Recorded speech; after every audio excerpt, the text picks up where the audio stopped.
Hello everyone, good evening. कैसे हैं आप सभी लोग। तो जैसा कि मैंने आपको प्रॉमिस किया है कि मैं आपको एलटी ग्रेड एग्जाम से रिलेटेड हर चीज़ जो है वो प्रोवाइड कराऊंगी। आप बिल्कुल भी परेशान मत होइएगा, ये मैंने आपसे प्रॉमिस किया था। तो इसी वजह से मैं आपके लिए एक नई सीरीज स्टार्ट कर रही हूँ।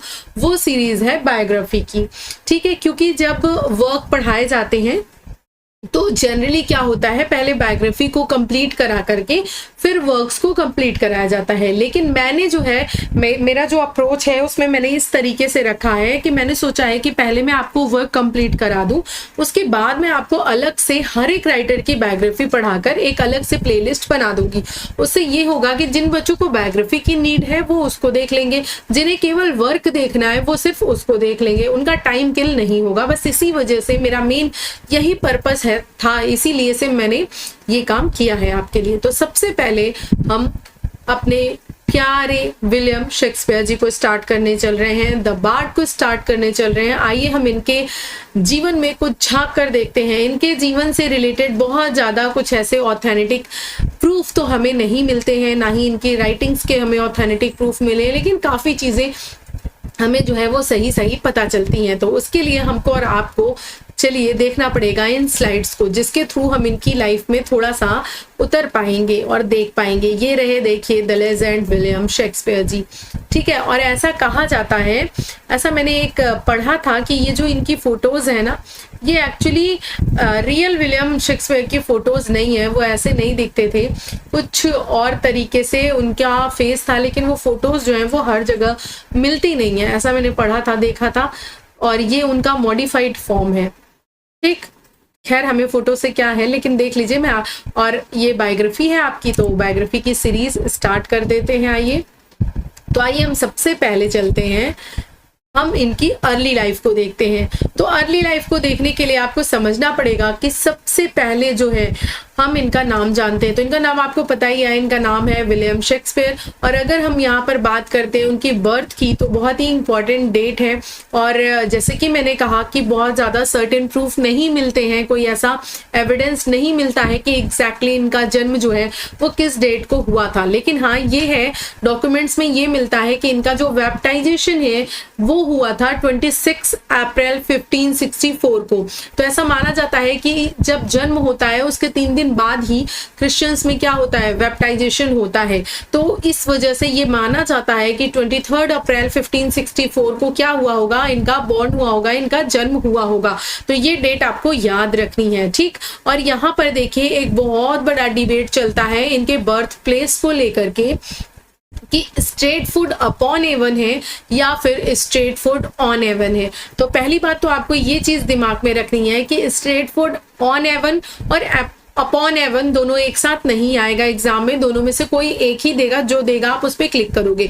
और अगर सपोज दैट दोनों आ जाता है तो देखिए, टाइम टू टाइम आयोग ने दोनों आंसर्स को राइट माना है। लेकिन अगर हम उसको प्रैक्टिकली देखें तो देखिए, जो जैसे कि कोई बड़ी जगह है, जैसे सपोज दैट हम यहाँ पर अपॉन जो है ये एग्जैक्टली वहां पर दिखाने के लिए, जैसे ऑन हम बड़े एरिया के लिए यूज करते हैं, ठीक है, बड़े एरिया के लिए दिखाते हैं, ठीक। और ये जो अपॉन है ये आपका उस स्ट्रेट फूड अपॉन एवन, छोटी सी जगह जो उनका प्लेस है जहां पे उनका जन्म हुआ था, उस एरिया को दिखाता है अपॉन। तो ऐसे में दोनों ही सही है, दोनों ही गलत नहीं है।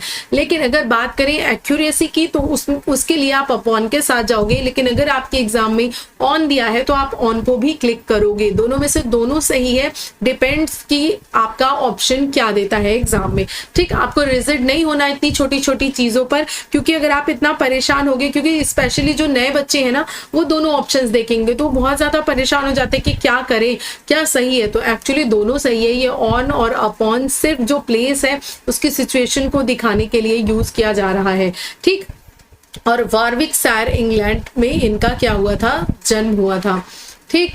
आगे बात करते हैं अगर इनके पेरेंट्स की, तो इनके पेरेंट्स हैं जॉन शेक्सपियर, एंड इनकी मदर का नाम है मैरी आर्डन। अगर बात करें जॉन शेक्सपियर की, तो आपको जितने भी आपके स्पेशली अगर टीजीटी की बात करें तो टीजीटी में जो भी राइटर्स हैं उनके फादर के नाम जॉन से ही स्टार्ट है, जैसे कि चाहे मिल्टन का ले लीजिए, चाहे वर्ड्सवर्थ का ले लीजिए, तो आपको बहुत ज़्यादा ऐसा सच याद करने की वहाँ पर ज़रूरत नहीं है। लेकिन एलटी में तो बहुत सारे हैं, तो थोड़ा बहुत आप ध्यान दे दोगे। वैसे भी एलटी में आपको बायोग्राफी बहुत ज़्यादा डेप्थ में नहीं पढ़नी है, आपको बायोग्राफी डेप्थ में किसके लिए, टीजीटी के लिए पढ़नी है। लेकिन मैंने आपको यहाँ पर इतना मैटर प्रोवाइड करा दिया है कि ये क्या है, मोर देन सफिशिएंट है। मैं यहाँ पर आपको पूरे इनके प्लेज, इंपॉर्टेंट कैरेक्टर्स, मतलब बहुत कुछ देने वाली हूँ इस वीडियो में। आपको जो विलन है ये सारी चीजें देने में प्रोवाइड कराने वाली हूँ। एक कॉम्पैक्ट समझ लीजिए, एक धमाका है आपके लिए जिसमें आपको सब कुछ ओवरऑल मिल जाने वाला है। तो आपको समझ में आ गया कि इनके फादर कौन है, जॉन शेक्सपियर है।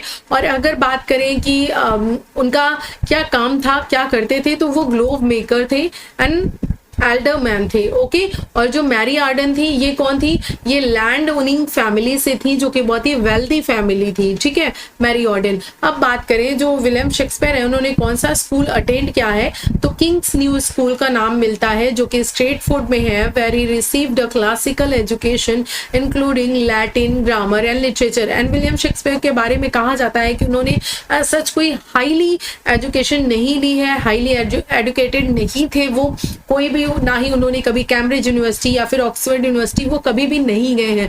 लेकिन आप जब उनके वर्क्स पढ़ोगे ना, तो आपको उनके वर्क्स में इतनी डेप्थ मिलेगी, आपको लगेगा कि कैम्ब्रिज और जो बड़ी बड़ी यूनिवर्सिटीज से पढ़े हुए लोग हैं उनसे भी ज्यादा डेप्थ आपको इनके वर्क में मिलेगा। तो इतना ज्यादा आपको जो इंफॉर्मेशन, जो डेप्थ है इनके द्वारा, ऐसे बहुत सारे फ्रेजेस, बहुत सारे वर्ड्स हम आज भी यूज कर रहे हैं जिनके बारे में हम अवेयर ही नहीं है कि विलियम शेक्सपियर ने इनको दिया है। जो लिटरेचर के स्टूडेंट्स हैं वो तो जानते हैं, मान लीजिए मोर ओवर थोड़ा बहुत, लेकिन जो इस क्षेत्र से बिलोंग नहीं करते हैं उन्हें भी इनके दिए हुए वर्ड्स, इनके दिए हुए फ्रेजेस सबको पता है। जैसे कि हर चमकती हुई चीज सोना नहीं होती, इसको आपने पढ़ा है ना, कहाँ पर पढ़ा है आपने, द मर्चेंट ऑफ वेनिस में पढ़ा है ना, ऑल दैट ग्लिटर्स, ये पढ़ा है आपने। तो ये क्या है, ये सबको पता है, ये कहावतें हर कोई कहता है, लेकिन ये कहाँ से है, ये विलियम शेक्सपियर से। ऐसे बहुत सारे जो वर्ड हैं एंड फ्रेजेस हैं, तो इतना ज्यादा इनका जो है वो योगदान है। अब अगर बात करें इनकी मैरिज की, तो इनकी जो मैरिज है वो हुई थी एनी हैथवे से, जो कि इनसे बड़ी थी एज में। 18 ईयर्स के विलियम शेक्सपियर थे, आपके 18 साल के विलियम शेक्सपियर थे। एंड क्या है, इनकी वाइफ कितनी थी, वो 26 ईयर्स की थी। कितने ईयर्स की, 26 ईयर्स की थी। ठीक है, आप देखो इतना एज गैप था इन लोगों के बीच में। एंड इनकी जो मैरिज है वो 1582 में होती है। कब होती है, 1582 में होती है। ये कुछ मोटे मोटे से ईयर्स हैं जो आपको याद रखने हैं, लर्न रखने हैं, जैसे कि इनका मैरिज ईयर हो गया, और इनके थिएटर से रिलेटेड चीजें हो गई, वो चीज आपको याद रखना है। थिएटर इनका एक बहुत फेमस था जिसमें वर्क करते थे, वो कब बर्न हुआ था, ये चीजें, इनके कौन कौन से प्लेस किस थिएटर में परफॉर्म किए गए हैं, ये चीजें, ये कुछ चीजें हैं जो आपको ध्यान रखनी है। ठीक, अगर बात करें बच्चों की, तो इनके 3 बच्चे थे, एक सुसैना, और ये जो सुसैना है इसका जन्म हुआ था 1853 में बॉर्न हुई थी ये। एंड अगर बात करें इनके दूसरे बच्चे की, तो इनके जो दूसरे बच्चे थे वो जुड़वा थे, हैमलेट एंड जूडिथ, जिसमें कि क्या है, ये ट्विंस बॉर्न हुए थे 1585 में। और एक और फैक्ट आपको, हालांकि इतना ज्यादा रिलेवेंट नहीं है, लेकिन चूंकि आप पढ़ रहे हो तो जान लो। ऐसा कहा जाता है कि विलियम शेक्सपियर ने जब शादी की थी एनी हैथवे से, तो उस समय ये जो इनकी वाइफ है वो पहले से ही प्रेग्नेंट थी, यानी कि इनकी मैरिज के कुछ समय बाद ही जो है सुसैना का जन्म हो गया था। ठीक है, तो ये एक फैक्ट है, आपको ध्यान रखना है। ऐसा ना हो कि कभी आपके सामने फैक्ट आए तो आपको लगे कि मुझे पता ही नहीं है। तो ये एग्जाम पॉइंट ऑफ व्यू से उतना ज्यादा रिलेवेंट नहीं है, लेकिन हाँ इनकी लाइफ से जुड़ा है तो हम थोड़ा ध्यान दे सकते हैं। ये जो हैमलेट है उसकी डेथ हो जाती है एट एज 11, यानी 11 साल की उम्र में जो हैमलेट है उसकी डेथ हो जाती है। और जूडिथ जो है और सुसैना जो है, ये दोनों क्या है, मतलब जिंदा रहती हैं, और ये दोनों उनकी डॉटर होती हैं। आपको पता है, जब मैंने सबसे पहली बार अपनी पढ़ाई स्टार्ट की थी और सबसे पहले मैंने विलियम शेक्सपियर को पढ़ा था, तो मुझे ये लगता था ये जो जूडिथ है ना, ये नेम बॉय का है और उनका ये बेटा था। लेकिन फिर जब मैंने और डीप स्टडी की तो मुझे पता चला कि ये उनकी डॉटर है। ठीक, तो सुसैना और जूडिथ जो है क्या है, उनकी डॉटर है। एंड हेमलेट उनका जो है वो बेबी बॉय था। हेमलेट की क्या हो गई है, डेथ हो गई है इन द सेंस हो गई थी। अब इनके लॉस्ट ईयर के बारे में क्वेश्चन पूछा जाता है जो कि बहुत बहुत बहुत ज्यादा इंपॉर्टेंट है। डायरेक्टली आपके एग्जाम में क्वेश्चन आ जाता है कि विलियम शेक्सपियर का लॉस्ट ईयर कौन सा माना जाता है, कौन सा उनकी लाइफ का ईयर लॉस्ट ईयर बोला जाता है। क्यों बोला जाता है? क्योंकि उस समय विलियम शेक्सपियर के एज सच कोई वर्क्स जो है वो नहीं आ रहे थे, एज सच उनकी कोई परफॉर्मेंस, ये सारी चीजें नहीं दिख रही थी, तो उसको लॉस्ट ईयर बोला जाता है। क्या है? 1585 टू 1592 ये पीरियड जो है वो इस समय एक्टिंग में काफी ज्यादा इन्वॉल्व थे। तो ये सारी चीजें जो है उनको क्या है, नहीं जो है वो दिखती है उनकी, इस वजह से इस ईयर को क्या बोला जाता है, लॉस्ट ईयर बोला जाता है। There is a title historical record of Shakespeare's activity during this time. Historians, यहाँ पर ये बताया गया है कि वो उस समय क्या कर रहे थे। कुछ लोगों का कहना है कि वर्क एज अ टीचर, इस टाइम पीरियड में उन्होंने टीचर की तरह काम किया, या फिर join the trooping acting troop, यानी कि वो एक्टिंग ट्रूप को ज्वाइन करके एक्टिंग कर रहे थे। एंड या फिर कुछ लोग कहते हैं लंदन या स्ट्रेटफोर्ड में वो स्टडी कर रहे थे। तो इस टाइम पीरियड के बारे में एज सच कोई जिसे बोलते हैं फैक्ट इंफॉर्मेशन ऐसे कुछ प्रूफ के तौर पर नहीं है। इसी वजह से जो आपके स्कॉलर्स हैं या जो लोग है विद्वान, वो क्या कहते हैं, वो इसको क्या बोलते हैं, लॉस्ट पीरियड बोलते हैं। ध्यान रखिएगा, बहुत बहुत बहुत इंपॉर्टेंट है। स्टार मार्क आपने कर लेना है और इसको लर्न कर लेना है अभी के अभी 1585 टू 1592। ओके, आइए चलते हैं अपनी नेक्स्ट ब्यूटीफुल सी स्लाइड पे। अगली स्लाइड है इनके कैरियर के बारे में। तो देखिए इनका जो कैरियर है उसकी बात करें तो देखिए लंदन में उनका कैरियर 1592 से लेके 1613 तक था। यानी कि 1630 में आफ्टर टेम्पेस्ट के बाद वो क्या करते हैं, रिटायरमेंट ले लेते हैं और फिर अपने यहाँ चले जाते हैं अपने घर। तो लंदन में ही वो थे और यहीं पर इनको ग्लोरी, नेम, फेम ये सब कुछ प्राप्त हुआ था। लेकिन एक चीज और बताना चाहूंगी मैं आपको कि देखिए इनके जितने भी वर्क हैं, जितने भी प्लेज हैं, ये सब कुछ कब जो है वो पब्लिश हुए थे। तो ये सब कुछ आपका 1623 में पब्लिश हुआ था। यानी कि इनकी डेथ के बाद ये सारे के सारे फर्स्ट फोलियो में पब्लिश हुए थे। उनके लाइफ टाइम पीरियड में ये फर्स्ट फोलियो में इस तरह से कलेक्शन में पब्लिश नहीं हुआ था। राइट भाई, देखिए By 1592, Shakespeare had gained recognition in London as both a playwright and actor. यानी दोनों तरह से इन्होंने अपनी पहचान बना ली थी, एज अ प्लेराइट की तरीके से एंड एक एक्टर की तरीके से भी। दोनों तरीके से इन्होंने क्या की थी, अपनी पहचान बना ली थी। फिर आगे बात करते हैं हम। अगला क्वेश्चन है एक्टिंग एंड थिएटर इन्वॉल्वमेंट की। अगर हम बात करते हैं तो एक्टिंग एंड थिएटर इन्वॉल्वमेंट की बात करते हैं। सॉरी गाइस, ये मेरा फोन जो है वो जैसे कि मेरी हैबिट नहीं है, जब मैं बनाने लगती हूँ तो साइलेंट करना कई बार भूल जाती हूँ, तो कॉल्स आ जाती हैं, तो उसके लिए मुझे माफ कीजिएगा। तो चलिए आगे देखते हैं। तो एक्टिंग एंड थिएटर इन्वॉल्वमेंट की अगर बात करें तो वो मेंबर थे किसके, लॉर्ड चैम्बरलेन्स मैन कंपनी के वो एक मेंबर थे, जिसे कि बाद में जब आपके किंग जेम्स आते हैं तो उनके नाम पर इसका नाम जो है वो चेंज करके कर दिया जाता है किंग्समैन 1603 में। कब? 1603 में इसका नाम जो है वो चेंज कर दिया जाता है। और लॉर्ड चैम्बरलेन मैन के ये क्या थे, मेंबर थे। सबसे पहले आपको यहीं पर दिखेगा। उसके बाद बात करते हैं अगर पार्ट ओनर की, तो ग्लोब थिएटर में वो पार्ट ओनर थे एंड ग्लोब थिएटर जो है वो आपका 1599 में ओपन हुआ था। एंड अगर आपको पता है तो आप मुझे नीचे कमेंट करके बताइए कि जो आपका ग्लोब थिएटर है वो बर्न डाउन कब हुआ था। एंड हाँ, कब हुआ था इससे भी ज्यादा इंपॉर्टेंट है कि किस प्ले की परफॉर्मेंस के दौरान वो बर्न डाउन हुआ था, यानी कि उसमें आग लग गई थी। ये आपको बताना है किस प्ले के दौरान, जब उसकी परफॉर्मेंस चल रही थी तब। नेक्स्ट देखिए, performed eight royal courts and became very successful. वो क्या करते हैं, यहाँ पे परफॉर्म करते हैं और इस दौरान ये क्या हो जाते हैं, बहुत ज्यादा सक्सेसफुल हो जाते हैं। नेक्स्ट आइए हम आगे बढ़ते हैं। अगला जो है हम उनके अब कुछ मेजर वर्क्स एंड उनके जॉनरास को देख लेते हैं। ठीक, इसमें आपको विलियम शेक्सपियर की एक चीज मैंने नहीं यहाँ पर डाली है, जो आप मुझे बताइएगा, अगर आपको नीड होगी तो मैं करा दूंगी। वो चीज एक्चुअली है कि जैसे क्रिटिक्स हैं, ठीक, क्रिटिक्स हैं तो क्रिटिक्स ने कुछ ना कुछ कहा है, जैसे रॉबर्ट ग्रीन ने उन्हें बोला है, ठीक है, तो ये सारी चीज़ें जो हैं, या फिर बहुत सारे ऐसे राइटर्स हैं जिन्होंने इनके बारे में कुछ ने अच्छा बोला है, बेन जॉनसन है या बहुत सारे राइटर्स हैं, कुछ ने अच्छा बोला है, कुछ ने बुरा बोला है। तो आप मुझे बताइए, अगर आपको ये क्रिटिकल कमेंट्स भी देखने हैं तो मैं उसके लिए एक सेपरेट वीडियो जो है वो ले आ दूंगी। अब हम आइए इनके कुछ प्लेस के बारे में बात कर लेते हैं। कहीं कहीं यूजुअली आपको 39 प्लेस मिलते हैं, कहीं कहीं 37 प्लेस मिलते हैं। तो ये आपको देखने के लिए मिलता है, जैसे कि मैंने कहा था कि ऐसा बहुत सच प्रूफ आपको जो है वो देखने के लिए नहीं मिला हुआ होता है, नहीं मिलता है। ठीक, तो आप ये मानकर चलेंगे जनरली आपको एग्जाम में 37 प्ले ही करके आएगा। ठीक, लेकिन यहाँ पर मैंने आपको चीजें दे दी हैं। एंड 154 क्या है, सोनेट्स है, एंड कुछ उन्होंने नैरेटिव पोम्स भी लिखी थी। अब अगर बात करें इनकी ट्रेजेडी की, तो इनकी कुछ ट्रेजेडीज बहुत ज्यादा फेमस हैं। जैसे कि एक, आप अगर टीजीटी की तैयारी किए होंगे तो आपने ये ट्रिक जरूर पढ़ी होगी, होकम।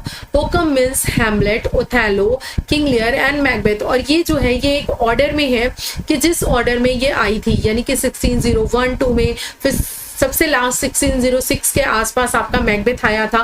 तो इस तरह से ये क्रोनोलॉजिकल ऑर्डर में जो है ये चीजें रखी गई हैं, ये ट्रिक है। तो देखिए हैमलेट की अगर बात करें तो ये देखिए आपका 1600 टू कहीं कहीं आपको 1601 भी मिल जाएगा। तो ये इसकी डेट्स पे आपको बहुत ज़्यादा नहीं फंसना है। अगर आप इसकी डेट्स पे बहुत ज़्यादा फंस जाओगे ना तो आप उलझ कर रह जाओगे, आप बहुत ज़्यादा उलझ जाओगे, क्योंकि इसकी डेट्स जो है वो बहुत ऑथेंटिक मिलती नहीं है।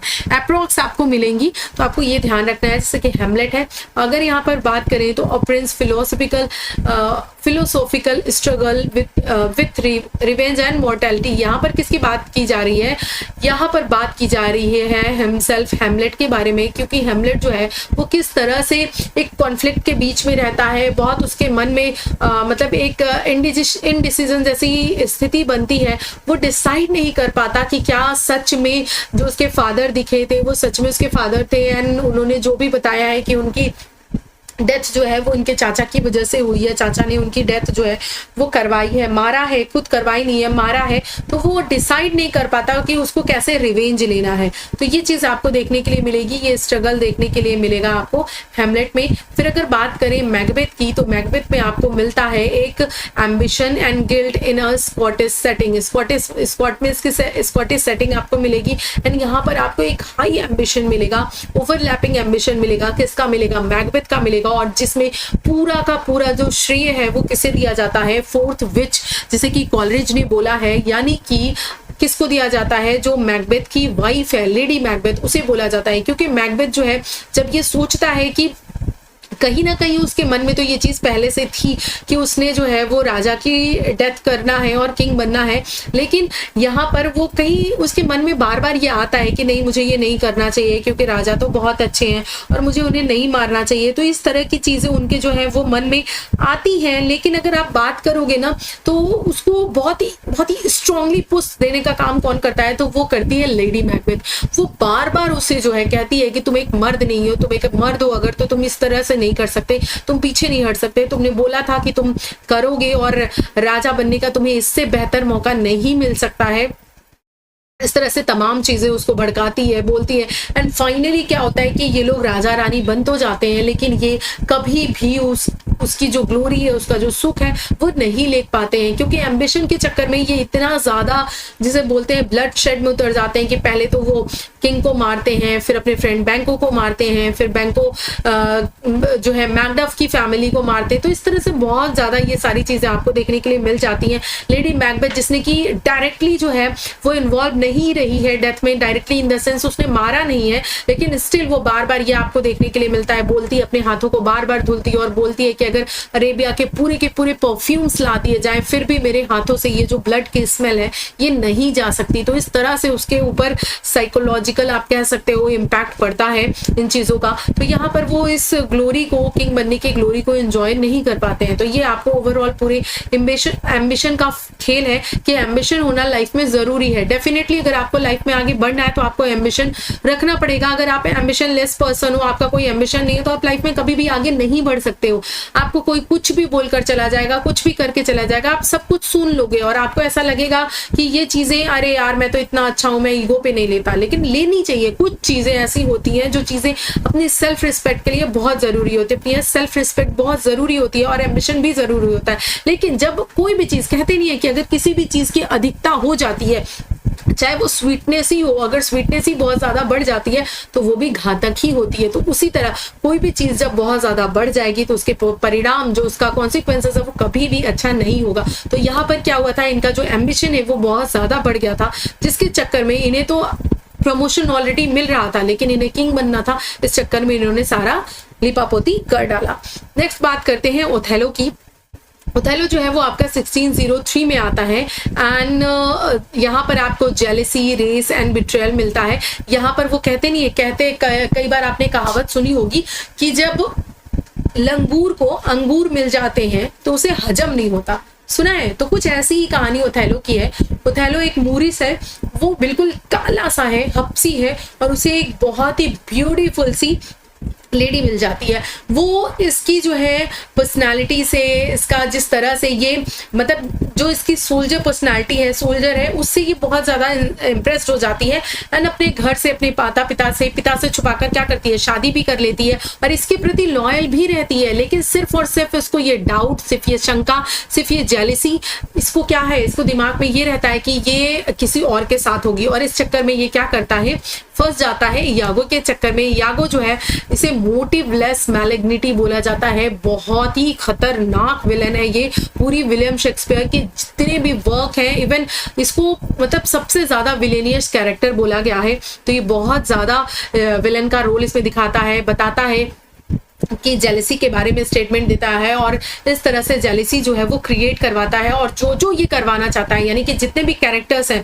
सब इसके इर्द गिर्द घूमते रहते हैं। जिसके साथ जैसा करवाना चाहता है, जैसे मैनिपुलेट करवाता है, सारी चीजें बिल्कुल वैसी ही घटित होती हैं और लास्ट में वही होता है जो ये चाहता है। तो लास्ट में क्या होता है, ये ओथेलो क्या करता है, अपनी वाइफ को मार देता है। ठीक, तो ये चीज होती है, ये डेस्टिमोना को मार देता है। एमिलिया रहती है और मतलब आप जब प्ले डिटेल में पढ़ोगे ना, आप यहाँ पर बहुत ज्यादा डेप्थ में नहीं जाऊंगी मैं, अदरवाइज ये बहुत लंबा वीडियो बन जाएगा। तो यहाँ पर क्या होता है, वही है कि अगर लंगूर को अंगूर मिल जाते हैं तो उसको हजम नहीं होता कि मुझे कैसे इतनी ब्यूटीफुल चीज मिल सकती है। तो यहाँ पर ये वो वाली कहानी है। ठीक है, जेलिसी जो है वो है एक इनोसेंट सी लेडी को क्या कर देता है, मार देता है और उसकी बातें तक नहीं सुनता। वो बोलती है बस मुझे एक रात जिंदा रह लेने दो, कुछ घंटे जिंदा रहने लेने दो, मुझे अपनी बातें कह लेने दो, लेकिन सुनता नहीं है उसकी बात। तो नेक्स्ट देखिए, अगर बात करते हैं किंग लियर की, तो यहाँ पर क्या है, यहाँ पर भी madness, ageing and family conflict दिखाया गया है। थोड़ी सी थीम मैं आपको इसलिए बता दे रही हूँ क्योंकि ये सारे वर्क्स ना आपके जिसे बोलते हैं अल्टीमेट डिटेल में नहीं है, लेकिन आपको इनको जानना चाहिए इसलिए क्योंकि डायरेक्टली या इनडायरेक्टली कहीं भी, मान लीजिए आपको मेंस में आंसर राइटिंग आती है और वहां पर आपके आंसर राइटिंग में कुछ उनकी ट्रेजेडी की जो राइटिंग स्किल है उससे रिलेटेड क्वेश्चंस पूछ लेते हैं, तो आपको इन एग्जाम्पल्स को यूज कर सकते हैं वहां पर बताने के लिए, तो आप एक बहुत अच्छी आंसर राइटिंग कर पाओगे। इसीलिए मैं यहाँ पर इसको थोड़ा थोड़ा एक्सप्लेन कर दे रही हूँ, अदरवाइज वन लाइन में मैं पढ़ाकर निकल सकती थी इन बायोग्राफीज को। ठीक है, तो बाकी तो जो टीजीटी वाले हैं वो तो डिटेल में पढ़ते ही हैं। तो यहाँ पर किंग लियर में क्या है, वही है कि कुछ होता नहीं है, कुछ लोगों का ये होता है कि उन्हें अपनी प्रेज सुनने का पागलपन होता है, चाहे वो उनकी झूठी ही प्रेज हो। तो कुछ आप समझ लीजिए कुछ होल सोल इसी तरह की ये कहानी है। यहाँ पर जो किंग लियर है उसको बस ये होता है कि उसकी तारीफ कोई करे, कोई उसे उसके मुंह पर बताए कि वो उसे कितना प्यार करता है, चाहे वो झूठा ही हो। उसकी 3 बेटियां होती हैं, 2 बेटियां जो हैं वो उसको बहुत ही फ्लैटरी करके बताती हैं कि मैं तो आपको इतना प्यार करती हूँ, दुनिया में सबसे ज्यादा करती हूँ, जो भी ब्ला ब्ला ब्ला जो भी बोलती हैं।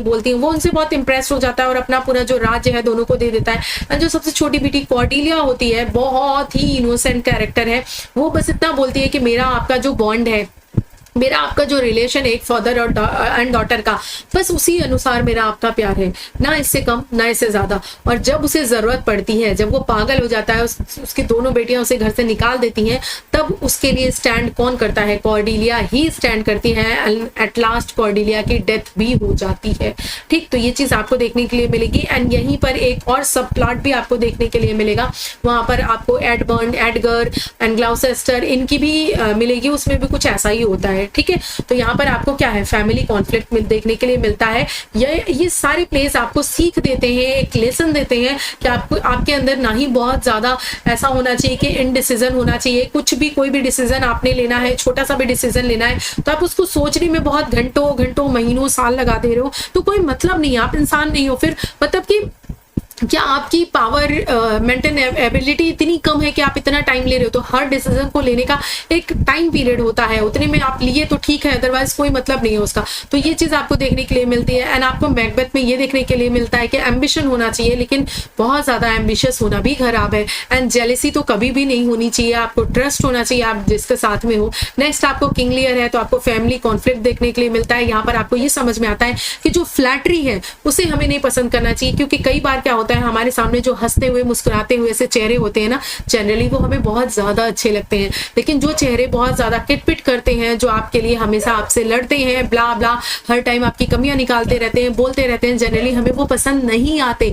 But from the bottom of heart वो ही हमें बहुत ज्यादा प्यार करते हैं, वही हमें हमारी केयर करते हैं। ठीक, तो ये कहीं ना कहीं जो है वो सच्चाई को दिखाता है समाज की अभी भी। इसीलिए ये सारे जो इनके प्लेज हैं वो आज भी रिलेवेंट हैं। इसी तरह से आपको आंसर राइटिंग करनी है, अगर आ गई तो आपको बताना है, वहां पर प्रूफ करना है कि इनके जो प्लेस हैं वो किस तरह से आज के टाइम पीरियड में भी इतने रिलेवेंट हैं। इसी वजह से हम इनको क्या करते हैं, इतना पढ़ते हैं, हमारे सिलेबस में मेंशन है। अगर बात करें रोमियो एंड जूलियट की, तो रोमियो एंड जूलियट आपको 1595 में मिलता है। एंड यहाँ पर क्या है, जो tragic love between young lovers from, यहाँ पर देखिए एक्चुअली होता क्या है, दो फैमिलीज होती हैं। ये भी बहुत ऐसी ही घिसी पिटी सी कहानी है, घिसी पिटी इन द सेंस बहुत ज्यादा फिल्माया गया। ये एक ऐसा प्ले है जिसपे बहुत ज्यादा मूवीज बनी हुई हैं। और अगर बात करें तो दो फैमिलीज होती हैं, दोनों फैमिलीज के बीच में बहुत ज्यादा कॉन्फ्लिक्ट होता है, दोनों आपस में लड़ते मरते करते रहते हैं। और इस फैमिली का बॉय एंड इस फैमिली की गर्ल, दोनों को आपस में क्या हो जाता है, लव एट फर्स्ट साइट हो जाता है, दोनों को प्यार हो जाता है। एंड आप सपोजली ये समझिए कि ये जो पूरा उनका टाइम पीरियड होता है ये ओनली 5 days का होता है। यानी कि फर्स्ट टाइम वो मीट करते हैं, उन्हें लव एंड फर्स्ट साइट होता है, उन्हें प्यार भी हो जाता है, वो शादी भी कर लेते हैं चुपके से, और उनकी डेथ भी हो जाती है। इसी सब कुछ सिर्फ और सिर्फ 5 दिन की कहानी है, विलियम शेक्सपियर ने गढ़ी है। ठीक है, तो आप ये समझ रहे हैं। तो ये कॉन्फ्लिक्ट जो है वो लवर्स का, ये से यहाँ पर ट्रायंगल ट्रेजिक एंड किस तरीके से होता है वो चीज दिखाई गई है। तो ये हो गया आपका ऑल अबाउट ट्रेजेडीज के बारे में। एंड हम आते हैं हिस्ट्री प्लेस के बारे में। तो सबसे पहले इन्होंने अपनी हिस्ट्री प्लेस से ही अपनी लाइफ की शुरुआत की थी। हिस्ट्री प्लेस लिखा था, बहुत नेम फेम इन्हें मिला। उसके बाद ये कॉमेडीज पे आए, क्योंकि इनकी लाइफ में बहुत कुछ अच्छा हो गया था, इन्हें फेम मिल गया था, तो एक अच्छा टाइम पीरियड था। फिर आपको सेकेंड फेज में एक्चुअली आपके विलियम शेक्सपियर के ना फेज से भी क्वेश्चन आते हैं, जैसे लास्ट ईयर से क्वेश्चन पूछता है ना, वैसे इनके फेज से भी क्वेश्चन पूछे जाते हैं कि आपको पर्टिकुलरली कोई वर्क उठाकर दे देगा और पूछेगा कि ये जो वर्क है वो इनकी लाइफ के किस फेज से बिलोंग करता है। ठीक है, तो जनरली 4 फेज में बांटा जाता है, first, second, third and fourth. तो फर्स्ट फेज में आपको क्या है, हिस्ट्रीज मिलती हैं। सेकंड फेज में आपको कॉमेडीज एंड आपका जो रोमांसेस मिलते हैं वो मिलते हैं। थर्ड फेज में आपका ट्रेजेडी मिलता है। सेकंड में कॉमेडी था ना, मैंने यही बोला, पता नहीं स्लिप ऑफ द टंग, मुझे याद भी नहीं मैंने क्या बोला। फिलहाल सेकंड में कॉमेडी एंड आपको रोमांसेस मिलते हैं। थर्ड में आपको ट्रेजेडी मिलता है एंड ट्रेजिक कॉमेडी, ये सारी चीजें मिलती हैं। फिर नेक्स्ट आपको जो लास्ट में जो है, नहीं लास्ट में आपको जो है वो फोर्थ में ये सारी चीजें रोमांसेस वगैरह, ये इसमें फोर्थ में, मतलब इसमें क्या है आपको, जैसे कि टेम्पेस्ट हो गया आपका, ठीक, ये सारी चीजें आपको क्या है फोर्थ टाइम पीरियड में मिलती हैं।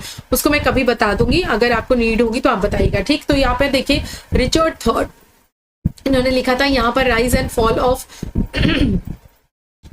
किंग के बारे में दिखाया गया है। ठीक, टायरेनिकल किंग रिचर्ड थर्ड। उसके बाद बात करते हैं हेनरी फोर्थ की, इसका पार्ट 1 एंड पार्ट 2 दोनों आता है। यहाँ पर rebellion and prince Hal's growth दिखाया गया है। एंड हेनरी फिफ्थ की बात करें तो हेनरी फिफ्थ जो है वो वहां पर आपको जो है heroic Kings leadership in war मिलता है। वॉर में किस तरह से उनकी लीडरशिप जो क्वालिटी है वो निखर कर आती है, वो चीज दिखाई देता है। एंड रिचर्ड सेकंड की अगर हम बात करें तो रिचर्ड सेकंड में आपको divine right and political upheaval मिलता है देखने के लिए। ठीक, तो यहाँ पर इनकी कुछ हिस्ट्रीज को मैंने इंक्लूड किया है, सारी की सारी नहीं है, यहाँ पर मैंने फेमस चीजें ही ली हैं, क्योंकि वैसे तो इनके 37 प्लेज हैं। एंड तो अगर इस तरह से मैं इनके सारे सोनेट्स, प्लेज, ये सब कुछ डिटेल में ऐड करूंगी तो वो टीजीटी का सिलेबस बन जाएगा एंड आपके लिए बहुत लेंदी हो जाएगा।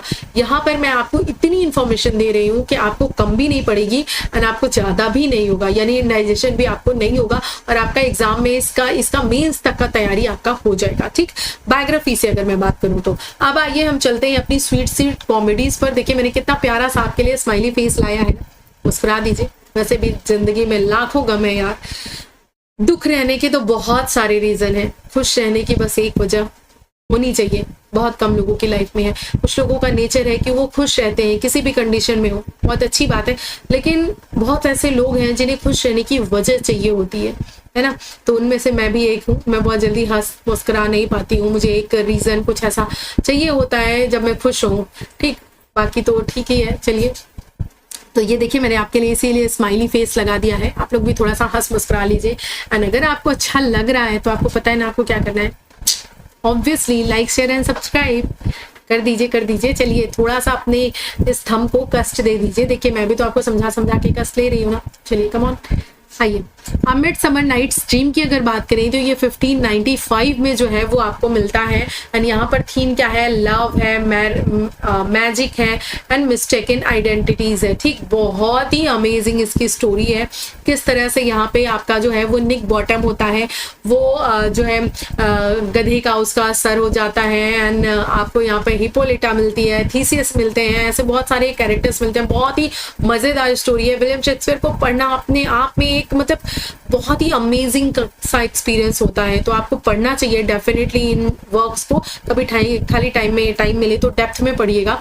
तो अगर बात करें नेक्स्ट, देखिए मच अडो अबाउट नथिंग की, तो यहाँ पर क्या है, witty banter and romantic trickles मिलते हैं आपको 1598 में। एंड अगेन मैं कह रही हूँ फिर से इन डेट्स पे बहुत ज्यादा स्टिक मत होइएगा, क्योंकि डेट्स आपको बुक्स में वराय हो सकती हैं, इधर उधर मिल सकती हैं। ठीक है, क्योंकि बहुत ज़्यादा ऑथेंटिक सोर्स है नहीं इनके डेट्स के बारे में। अगर बात करें 12th नाइट की, तो 12th नाइट में आपको जेंडर डिस्गाइज मिलता है एंड लव ट्रायंगल देखने के लिए मिलता है। यहाँ पर आपको वॉयला मिलती है और क्या बोलते हैं यहाँ पर ना, देखिए मेनली अगर इनके जेंडर डिस्गाइज की हम बात करें तो थोड़ा सा आपको ये बता दूँ, यहाँ पर क्या होता है, क्रॉस ड्रेसिंग होती है इन द सेंस। और अगर बात करें सबसे पहले जो क्रॉस ड्रेसिंग है वो जहाँ तक मुझे याद आ रहा है, जो मैं रिमेंबर कर पा रही हूँ, वो है the merry wives of Windsor. सबसे पहले यहाँ पर इनकी क्रॉस ड्रेसिंग देखने के लिए मिलती है। ठीक है, और अगर बात करूं तो यहाँ पर जो है पहले के टाइम में यानी एलिजाबेथन टाइम पीरियड में जब इनके प्लेस परफॉर्म हो रहे थे तो उस समय पर क्या है, गर्ल्स को रोल करना अलाउड नहीं था, गर्ल्स नहीं एक्टिंग करती थी। तो यहाँ पर जो गर्ल्स के रोल हैं वो कौन करता था, बॉयज करते थे। ठीक है, गर्ल्स के ड्रेसअप प्ले करके। और यहाँ पर विलियम शेक्सपियर ने ना अपनी हीरोइंस को फ्रीडम तो दी है, क्योंकि आप सोचिए ये किस टाइम पीरियड की बात हो रही है, सोचकर देखिए, इमेजिन करके देखिए, रेनेसां टाइम पीरियड की बात हो रही है, उस समय के ये राइटर रहे हैं। तो इतनी फ्रीडम आप इनके कैरेक्टर्स को देखोगे ना, इन्होंने जो फीमेल है ना, मेल से ज्यादा इन्होंने कहीं ना कहीं फीमेल्स को जो है बहुत ज्यादा पावर दिया है, बहुत ज्यादा फोकस किया है, बहुत ज्यादा एम्पावर किया है। लेकिन हाँ, एक चीज जो मैं पर्सनली फील करती हूँ वो ये कि कहीं ना कहीं थोड़ा एक रिस्ट्रिक्टेड फ्रीडम इन्होंने दी है, क्योंकि हर चीज इन्होंने, जो भी इनकी गर्ल्स हैं, जो भी ये करती हैं, जो भी उनकी क्वालिटीज हैं, वो जो भी करती हैं ना, वो एक वॉइस का वेश लेकर के करती हैं। इतनी फ्रीडम नहीं है कि वो उसको एज अ गर्ल प्रेजेंट कर सकें। वो गर्ल के रूप में है वहां पर, लेकिन वो क्या करती हैं, जैसे कि वॉयला है आपकी, या फिर और भी जो आप कैरेक्टर्स लेके, जैसे कि और आपका जो है और भी बहुत सारे कैरेक्टर्स हैं, तो क्या है, वो डिस्गाइज करते हैं अपने आप को, तो एक मेल के रूप में डिस्गाइज करते हैं। ठीक है, तो ये सारी चीजें आपको देखने के लिए मिलती हैं। तो आपको रोजालिंड है, तो ये सारे कैरेक्टर्स हैं, तो ये आपको जेंडर डिस्गाइज से समझ में आता है। एज यू लाइक इट की बात करें तो यहाँ पर भी आपको पास्टोरल रोमांस एंड आइडेंटिटी देखने के लिए मिलती है 1599 में। And the merchant of Venice तो आप सभी ने पढ़ी होगी, तो द मर्चेंट ऑफ वेनिस में क्या आपको मर्सी एंड जस्टिस मिलती है, और यहीं पर आपको पोर्शिया का कैरेक्टर भी मिलता है, जो कि बहुत ज्यादा विटी कैरेक्टर जो है वो बताया गया है।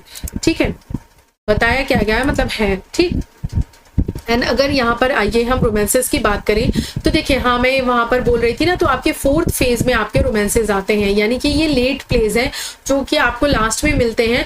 4 प्लेज आते हैं इसमें, और इसके बाद क्या होता है 1613 में क्या होता है, विलियम शेक्सपियर क्या होते हैं, रिटायर हो जाते हैं। ठीक, तो यहाँ पर देखिए आपको टेम्पेस्ट मिलता है 1611 में। यहाँ पर आपको मैजिक, फॉरगिवनेस एंड मतलब ये जो कॉलोनीज बन रही थी ना, ये जो अंग्रेज जगह जगह जाकर कॉलोनीज बना रहे थे, तो ये कॉलोनीज का भी कॉन्सेप्ट कहीं ना कहीं आपको टेम्पेस्ट में देखने के लिए मिलता है। जैसे कि जो यहाँ पर टेम्पेस्ट का जो किंग है और उसकी जो बेटी है मिरांडा, वो क्या करते हैं, उनको निकाल दिया जाता है वहां से, अपने राज्य से उनका भाई उन्हें निकाल देता है। तो फिर जब वो किसी आइलैंड पर जाते हैं, वहीं पर वो अपना घर बनाते हैं, वहीं पर वो रहते हैं कुछ सालों तक। तो ये चीज यहाँ पर कोलोनाइजेशन को जो है वो रिप्रेजेंट किया है, उन्होंने मैजिक को दिखाया है। ठीक, अगर बात करें द विंटर्स टेल की, तो द विंटर्स टेल आपको जो है वो 1610 में मिलता है। एंड बात करें पेरिक्लिस की, तो पेरिक्लिस बहुत इंपॉर्टेंट हो जाता है। क्यों इंपॉर्टेंट हो जाता है? क्योंकि आपसे पूछा जाता है कि ये जो विलियम शेक्सपियर का, एक second,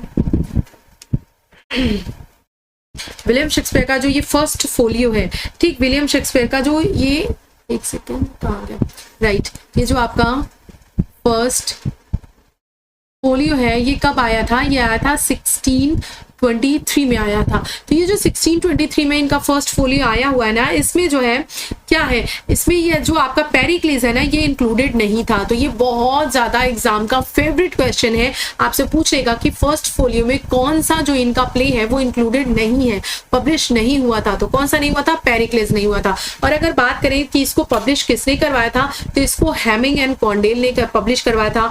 John Heminges and Henry Condell ने 1623 में फर्स्ट फोलियो को पब्लिश करवाया था। ठीक है, क्लियर है?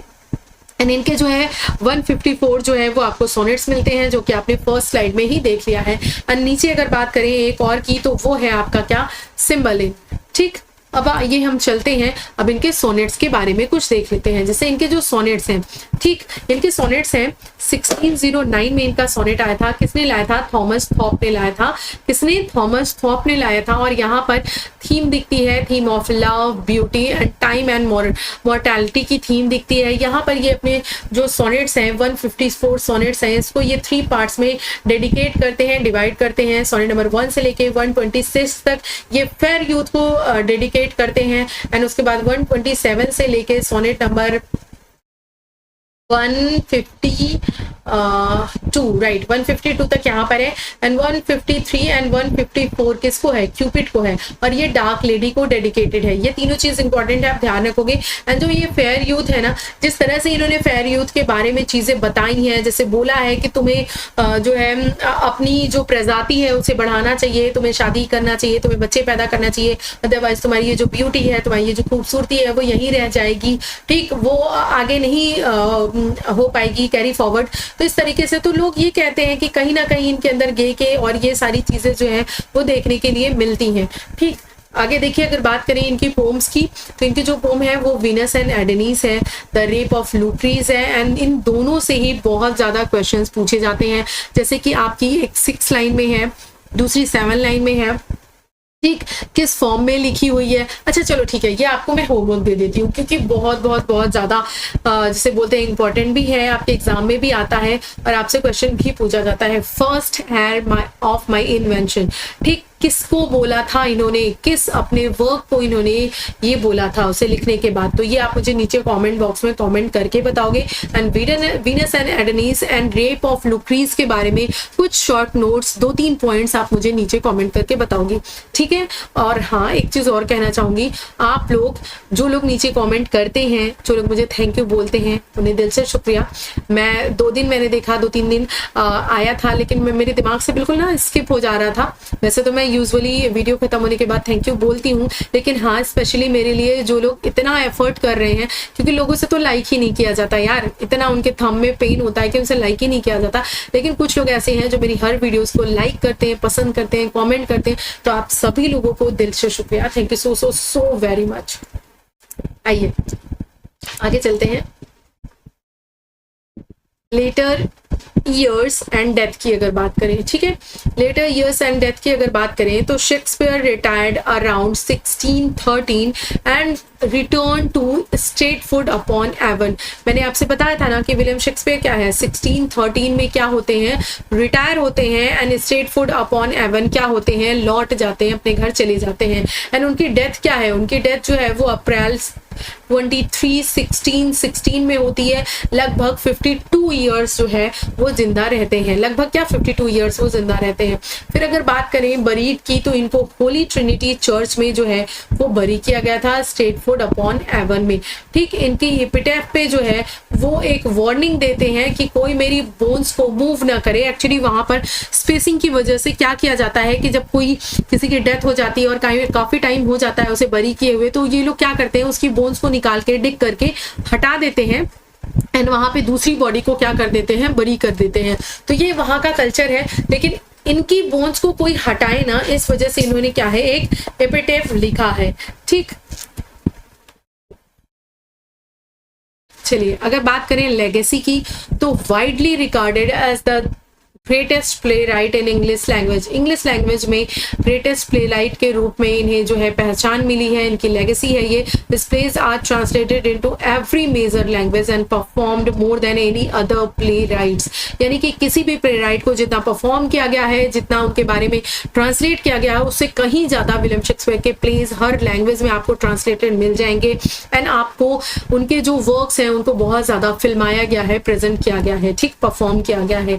ठीक, अब ये क्यों जाने जाते हैं, तो ये डीप साइकोलॉजिकल इंसाइट के लिए जाने जाते हैं, इन्वेंटिव यूज ऑफ लैंग्वेज के लिए जाने जाते हैं, इंग्लिश वर्ड्स एंड फ्रेज के इन्होंने बहुत सारे, जैसे कि मैंने आपको बताया इंग्लिश डिक्शनरी में इनका बहुत ज़्यादा योगदान, इन्होंने बहुत सारे वर्ड्स एंड फ्रेजेस जो हैं वो दिए हुए हैं और ये एक्सप्लोर करते हैं किसको, यूनिवर्सल थीम को, यानी power, love, betrayal, ambition and fate. कुछ ऐसे टॉपिक्स के इन्होंने उठाए हैं जो कि शायद ही कोई ऐसा टाइम होगा जिसमें ये रिलेवेंट नहीं होंगे, यानी कि विलियम शेक्सपियर को हर समय पढ़ा जाएगा, ये हर टाइम पीरियड के लिए क्या है, रिलेवेंट रहेंगे। अब इनकी कुछ फेमस कोट्स हैं, यहाँ पर बहुत ज्यादा तो मैंने नहीं दी है, 2-3 ही ली है जो कि बहुत बहुत बहुत ज्यादा इंपॉर्टेंट है। ठीक है, इसलिए नहीं ली क्योंकि ये नेसेसरी नहीं है।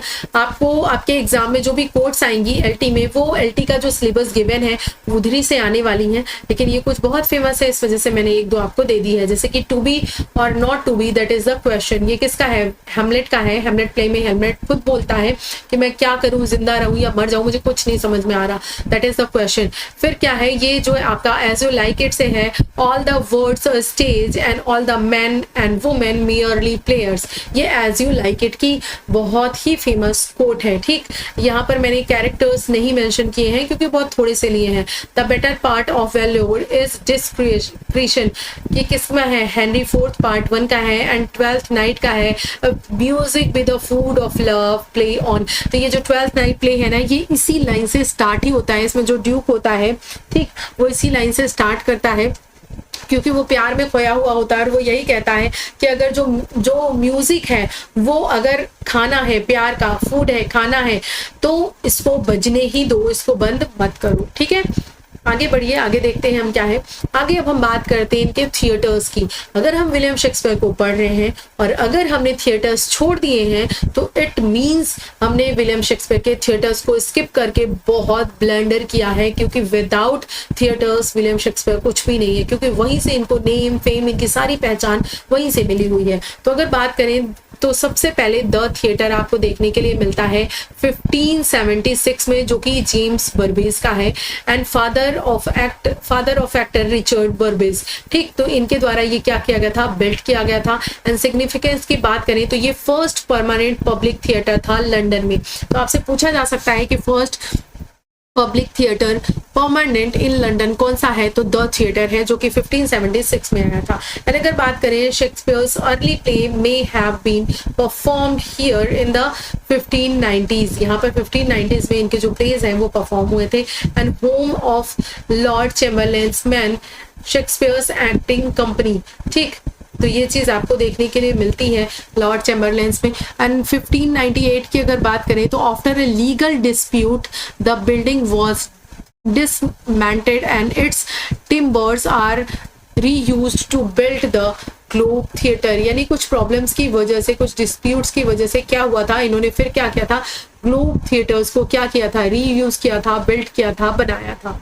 ठीक है, 1599 में, ये याद रखेंगे, बहुत इंपॉर्टेंट है। ये देखिए जैसे कि आ गया, ये आपका द ग्लोब थिएटर है, ये 1599 में ओपन हुआ था। इसकी लोकेशन थी Southwark, London, south of the river Thames. Okay, and अगर बात करें रिचर्ड बर्बेस की and the Lord Chamberlain men's की, तो शेक्सपियर वॉज पार्ट ओनर यहाँ पर थे, ठीक, दोनों में ही। एंड अगर स्ट्रक्चर की, खैर स्ट्रक्चर वगैरह ये बहुत डिटेलिंग है, ठीक है, मैंने लिख दिया है, बट एज सच यहाँ से क्वेश्चंस आपके आने नहीं है। डिकंस्ट्रक्शन एंड रीबिल्डिंग की अगर बात करें तो 1613 में, देखिए मैंने आपसे ये क्वेश्चन होमवर्क पूछा था ना, लेकिन मैंने दे दिया। तो ये जो ग्लोब थिएटर है ना, ये बर्न डाउन हो गया था, जल गया था, और किसके दौरान? हेनरी एट की परफॉर्मेंस की दौरान, ठीक है। एक जो कैनन शॉट है वो लगा था, जिसकी वजह से क्या है, उसकी जो रूफ है उस पर फायर हो गया था, और क्या हो गई थी, पूरा का पूरा ग्लोब थिएटर ही जल गया था, बर्न डाउन हो गया था, ठीक। तो इसको क्या है, 1613 में ये बर्न डाउन हुआ था, एंड 1614 में क्या है, इसको रीबिल्ड कर लिया गया था, सेकेंड ग्लोब थिएटर को, विद अ टाइल्ड रूफ के साथ। And Shakespeare's plays premiered here, क्या है, जैसे कि Julius Caesar, possibly the first play performed theatre ये है, ठीक है, Julius Caesar, Hamlet, Othello, King Lear, Macbeth, Twelfth Night, Tempest and more, a modern reconstruction Shakespeare's Globe opened in 1997 and major tourist and educational site in London today, ठीक। तो यहाँ पर आपको जो है इनके थिएटर्स में क्या है, ये सारे प्लेस जो है वो परफॉर्म हुए थे। एंड अगर इंडो, अच्छा हाँ, एक क्वेश्चन थिएटर से इस तरह से भी आता है कि कौन सा थिएटर इंडो थिएटर है और कौन सा आउटडोर थिएटर है, तो ये भी आप चीजें ध्यान रखेंगे। जैसे कि ये जो इनका ब्लैकफ्रायर्स थिएटर है, ये कैसा थिएटर था, इंडो थिएटर था, एंड ये एक्वायर्ड बाय किंग्समैन 1608 में एक्वायर कर लिया गया था। एंड अगर इससे जो आपको मैं बताऊं कि क्या है, ये एक प्राइवेट थिएटर था, एंड किस तरह का थिएटर था, विंटर थिएटर था, एंड इसका यूज का था विंटर परफॉर्मेंस के लिए था, और evening so when day light was not available, यानी जब डे लाइट नहीं होती थी, रात का समय होता था, तो उस समय यहाँ पर इवनिंग शोज के लिए इस थिएटर का यूज किया जाता था, और ये विंटर परफॉर्मेंसेस के लिए यूज किया जाता था, क्या, ब्लैकफ्रायर्स थिएटर का। नेक्स्ट बात करें आपको प्ले परफॉर्म्ड की, तो जैसे मैंने आपको बताया, later plays like the Tempest, the winter's स्टे, Cymbeline may be performed here, ये सब क्या हुए थे, यहाँ पर परफॉर्म हुए थे। ओके, क्लियर है भैया, बबुआ, समझ में आ रहा है? आगे बढ़ा जाए, इनके कोलैबोरेशन वर्क भी देख रहे हैं, क्योंकि ऐसा कहा जाता है विलियम शेक्सपियर के जो वर्क है सारे के सारे इन्होंने नहीं लिखे हैं, कुछ वर्क्स ये कुछ लोगों के साथ कोलैबोरेट करके लिखे हैं। जैसे कि आपको टाइटस एंड्रोनिकस मिलता है, तो इसमें क्या है, ये William Shakespeare and George Peele की कोलैबोरेशन में लिखा गया वर्क है 1591 में। बहुत इंपॉर्टेंट है, ध्यान रखेंगे आप, क्योंकि इनके कोलैबोरेशन वर्क से क्वेश्चन आते हैं, ज्यादा नहीं है, 4-5 ही हैं, वो आपको लर्न कर लेने हैं कि जॉर्ज पील के साथ इनका कोलैबोरेशन किस में हुआ था, टाइटस एंड्रोनिकस में हुआ था 1591 में। नेक्स्ट देखिए, नेक्स्ट है Henry sixth part 1, 2 and 3 1590 and 1592 में क्रिस्टोफर मार्लो एंड थॉमस नैस के साथ ये इनके को ऑथर्स रहे हैं, ठीक। ऐसा कहा जाता है कि पार्ट 1 में थॉमस नैस ने अपना कंट्रीब्यूशन दिया है, एंड पार्ट 2 एंड 3 में मार्लो ने अपना कंट्रीब्यूशन दिया है, ठीक।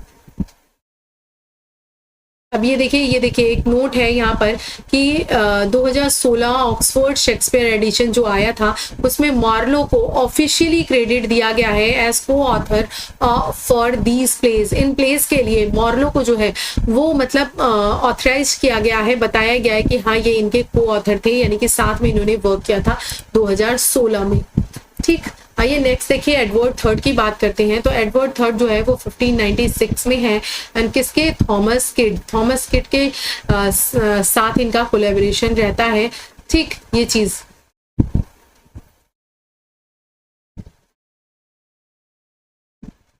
सर थॉमस मूर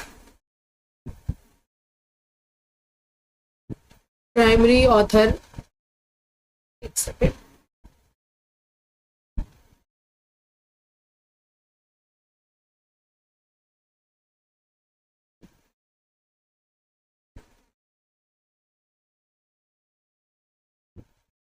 ठीक। तो यहाँ पर सर थॉमस मोर को भी आप ले सकते हैं, एंड ये जो आपको कुछ इन्फॉर्मेशन दी गई है उनको आप देख लीजिएगा। एज सच नीचे जो मैंने चीजें दी हैं वो बस आपकी जानकारी के लिए दे दी हैं, आपके एग्जाम पर्सपेक्टिव से वही चीजें इंपॉर्टेंट है जो मैं आपको क्लियर कर रही हूँ, जो मैं बता रही हूँ, ठीक है। अब जैसे ये आपका है पेरिक्लिस है, प्रिंस ऑफ ट्रॉय, तो ये जॉर्ज विल्किंस का है, ठीक। इन्होंने साथ में लेकर के लिखा है first 2 acts are believed to be mostly by Wilkins, के फर्स्ट जो 2 एक्ट है वो इन्होंने लिखा है, बाकी जो लेटर है वो किसने लिखा है, विलियम शेक्सपियर ने लिखा है। तो ये आपके कुछ जो है कोलैबोरेटेड वर्क है, जैसे कि टिमोन ऑफ एथेंस है, ये किसके साथ मिलकर लिखा है उन्होंने 1605 में थॉमस मिडल्टन, किसके साथ, थॉमस मिडल्टन के साथ ये इनका वर्क है, ठीक, टिमोन ऑफ एथेंस। नेक्स्ट देखिए ऑल इज ट्रू, जिसे कि आप हेनरी 8 भी बोलते हो, जो कि 1613 में है। एंड इसके को ऑथर कौन है, जॉन फ्लेचर। बहुत इंपॉर्टेंट है, ये भी क्वेश्चन जो है आपसे एग्जाम में पूछा जाता है। तो इनके जो कोलैबोरेशन वाले वर्क है ना वो भी आपको ध्यान रखने हैं। द 2 नोबल किंग्समैन है, वो भी किसके साथ है, जॉन फ्लेचर के साथ है। तो इन चीजों को भी आप ध्यान रखेंगे। अब समरी टेबल देख लेते हैं, ठीक। यहाँ पर देखिए मैंने आपको चीजें दे दी हैं, अगर आपको उतना डेप्थ में नहीं पढ़ना है तो जस्ट आप यहाँ से स्क्रीनशॉट लेकर पढ़ सकते हो। इधर मैंने प्ले के नेम दे दिए हैं और इधर मैंने आपको ऑथर्स बता दिए हैं कि किस किस प्ले के साथ कौन कौन से जो ऑथर हैं, कौन कौन से लोग हैं उन्होंने कोलैबोरेशन में काम किया था, लिखा था चीजें। जैसे कि आप एडवर्ड थर्ड में पॉसिबली किड के बारे में कहा जाता है कि थॉमस किड ने जो है वो लिखा होगा, ठीक। तो ये चीजें मैं आपको ऑलरेडी जस्ट अभी बता ही दी हूँ। तो ये मैंने आपको आपकी सहूलियत के लिए चार्ट बना दिया था, आप देख लीजिएगा, छोड़ा है। यहाँ पर मैंने आपको ओवरऑल सारी चीज़ें बता दी हैं, इनकी ट्रेजेडीज, इनकी कॉमेडी एंड इनके जो फेमस वर्क थे, फेमस लाइंस थी, इनके लाइफ के बारे में इंपॉर्टेंट चीज़ें। बहुत डेप्थ में हम नहीं गए हैं, बहुत डेप्थ में जब हम टीजीटी को पढ़ेंगे तो हम बहुत डिटेल से पढ़ेंगे, लेकिन जितना ज़रूरी है उससे ज़्यादा मैंने आपको प्रोवाइड किया है। ट्रस्ट मी, बस आप इसको अच्छे से पढ़ लेना, लर्न कर लेना। एंड हाँ, आपके लिए देखिए कितना ब्यूटीफुल सा थैंक्स है ना, देखिए मैंने आपके लिए लगा दिया है। तो thank you so so so very much. मिलूंगी अगली वीडियो में अगली इन्फॉर्मेशन के साथ। एंड नीचे आप लोग भी मुझे कमेंट कर सकते हैं, अपने सजेशन दे सकते हैं, बता सकते हैं कि नेक्स्ट वीडियो आपको किस टॉपिक पे चाहिए, ठीक है। एंड जो लोग लाइक शेयर एंड सब्सक्राइब कर रहे हैं उनके लिए इतना बड़ा बड़ा थैंक यू है, और जो लोग नहीं कर रहे हैं ना वो लोग कर दीजिएगा, ओके। चलो अपना ध्यान रखना, बाय, टेक केयर।